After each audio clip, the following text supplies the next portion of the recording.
3 went on that wasn't to visit family. I have wonder-filled memories of those 2 weeks, but more notable to me now are the memories I don't have. I didn't see any large fish.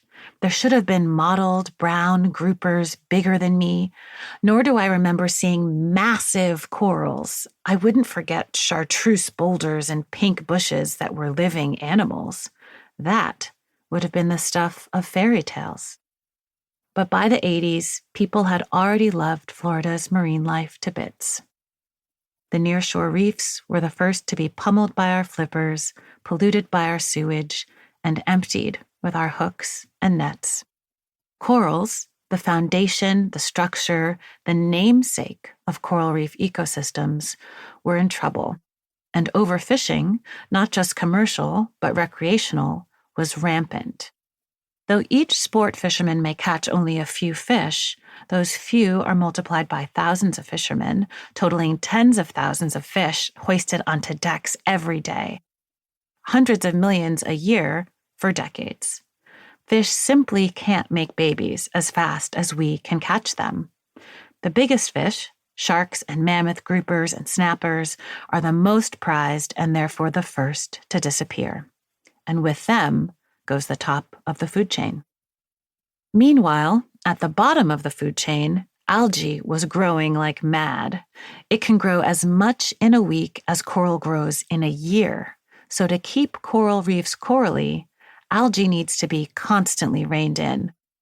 Sea urchins and herbivorous fish had been effective algae mowers for millennia, scraping surfaces bare and readying them to welcome baby coral that would drift in, keen to settle down and make a home.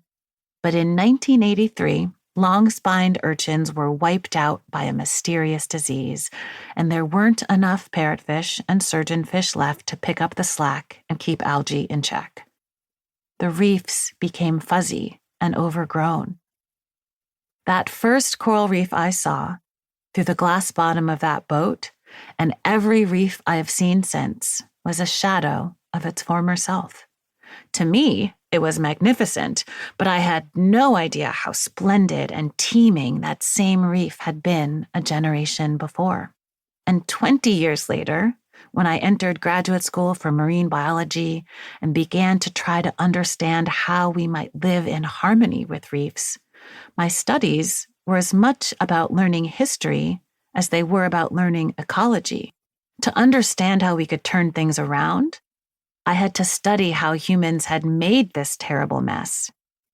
But before the ocean became my job, it was my love. How lucky I was as a child to see the wildness below the surface. Miss me with the metaverse. I want the boat rocking, the salty air, the unorchestrated parade of marine life.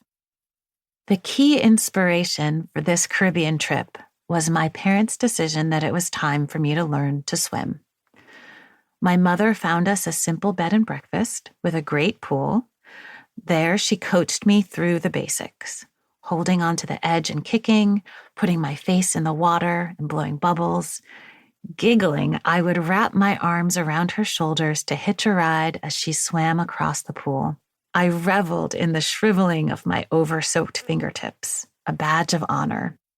By the second week, when my father came down to join us, my skin had turned from tan to brown, the freckles on my mother's peach skin had multiplied, and I was swimming across the pool by myself.